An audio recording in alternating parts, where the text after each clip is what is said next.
Улы жүздің Суан руынан шыққан Сады Қараменде ұлы, батыр әрі би болған. Ассаламағалейкум құрметті көрермен. Бүгінгі шығарылымда біз Сады би туралы айтамыз. Сады Қараменде ұлы, ұлы жүздің ішінде Суан руынан шыққан айтулы ержүрек батыр әрі би болған.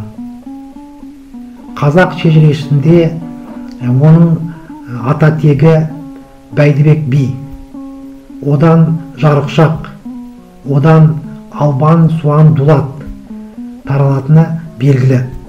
Суанның бәйбішесінен Тоқарстан, одан Мұрат, Мұраттан Егзек, Қараменде, Қарабек, Аба Әпсүгір. Ал енді Қараменде биден Сады туылады. Бұл тобықты елінің Шақа ұлы Қараменде би емес, өйткені кейбіреулері шатастырып жатады. Бұл Суан руынан шыққан Мұрат ұлы Қараменде би. Сады соғыс өнерін игерген ержүрек батыр. Ол жекпе-жекте Қалмақтың атақты батыры Донық батырды өлтіреді. Ал енді Донық батыр деген кім? Сонау Қаратау мен Екітұраның батыс жағында орналасқан Ақтас төңірегінде бейбіт жатқан Ысты мен Ошақтыларды ойрат әскерін басқарып келе жатқан Қалмақтың батыры Донық аямай қырғынға түсіріп, бүкіл ауылды қырып тастайды. Донық Галдан Сереннің туған нағашысы, өзі 13 ағайынды. Сол 13 ағайынның бәрі Галдан Сереннің ордасында қызмет етеді. Донық өзі епті, тәсілді батыр болған. Және де қазақ десе қанықас, қатыгез жау болған. Бүгінгі мінекей біздің бейне шолуымыз осы екі батырдың жекпе-жегі жайлы айтамыз. Егер ыңғайланып отырсаңыздар, біз өз видео шолуымызды бастаймыз. Шамамен 1750 жылдары Абылай хан бастаған қазақ батырлары Шың патшалығымен байланыс орнатады. Ата қоныстарын жоңғар шапқыншыларынан азат еткеннен кейін ұлы жүз бен орта жүз қазақтары Жетісудағы өз атамекендеріне келіп орналаса бастайды. Бұл кезде Қараменде бидің қартайған кезі еді. Халықтың қалауы бойынша қолындағы билікті кенже баласы Садыға береді. Қараменде би елін алауыздықпен, өкпе наразылықтардан сақтап қалу үшін өзі бас-көз болу арқылы Суан еліне жоңғар шапқыншылығынан азат етілген Жетісудағы өз атамекені Жәркент өңірін алып, сонда Суан елін орналастырады. Сол кезде Қараменде бидің көзі тірі. Осы заманда көне көз қариялардың өздерінен бұрынғы қарттардан естуінше Қараменде би 90 жасқа жуық өмір жасаған. Денелі, жүзі нұрлы, көзі өткір, қас қабақты, қағылез кісі болыпты дейді. Сады Қараменденің кенже баласы. Ол заманның соғыс өнерін жақсы игерген ержүрек батыр.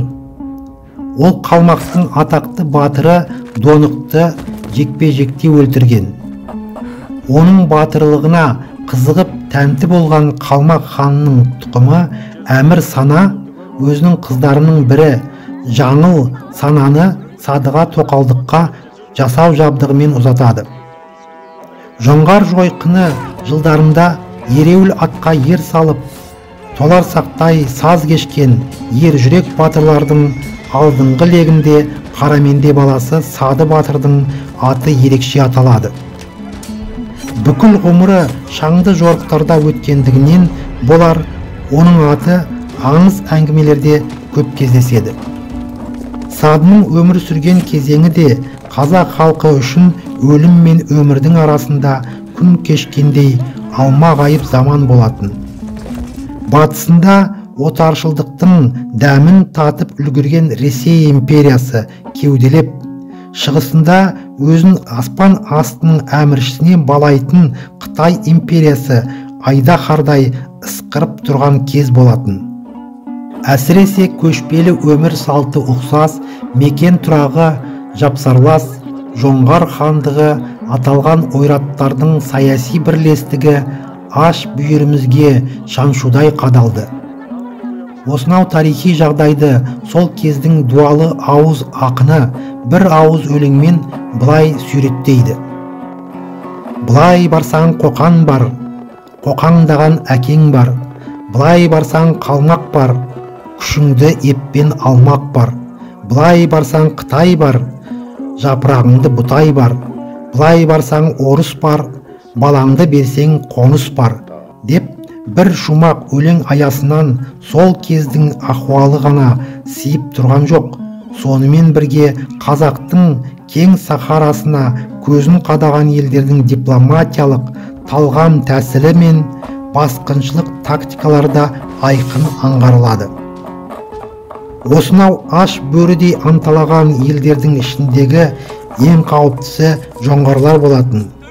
Өйткені олар да қазақтар сияқты салт атты көшпенділер еді.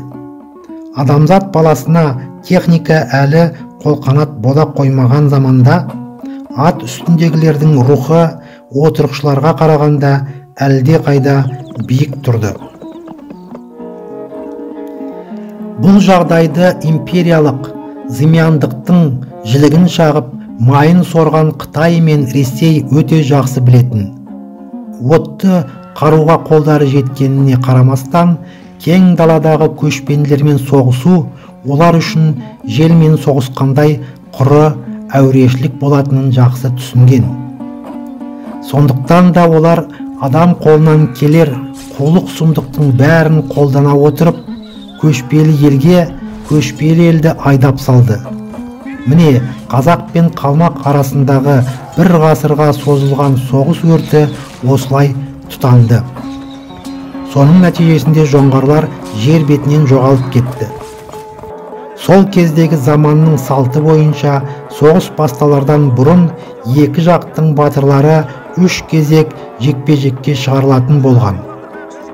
Қалмақтармен бір шайқаста қазақ қолы ауыр жағдайда тұрғанда сады айрықша көзге түседі. Жекпе-жекке алғашқы шыққан қазақтың екі батыры жеңіліске ұшырайды. Кезекке шығатын келесі батыр кешіккен соң қазақтың туын ұстап тұрған қолбасы қалмаққа қарсы шығатын қазақ елінде анадан ұл тумаған ба? Тумаса қайтеміз? Мына туға берік болыңдар. Жекпе-жекке өзім шығамын деп тұрғанда сады ат тізгінін босатып қалмаққа қарай топтан шыға шабады. Жеңіп тұрған қалмақ батыры кезекті өзі алып садыға қарай атылады. Сады тура шапқан бойы шоқпарын ер басынан жұлып алып, ұрандатып сілтей бастайды. Байсуан, Байсуан, Байсуан деген дауыстың шығуы мұң екен. Қазақтардың бұған қосылған дауысынан бүкіл Жетісу өңірі күңіреніп кеткендей болды. Қалмақ батырының қаруы өткір қылыш, ал садының қаруы қошқар мүйіз зіл-мауыр шоқпар. Осы ұрыста қазақ батыры қалмақты аттан бір ұрғанда құлатып түсіреді. Бетке ұстаған батырлары өлген соң қалмақтар маңдайы тасқа соғылғандай болып ойсырай жеңіліпті. Тарихымызды қастерлеп, ел үшін еңбек ерен болған жандарды біліп жүрейік, ағайын бауырлар.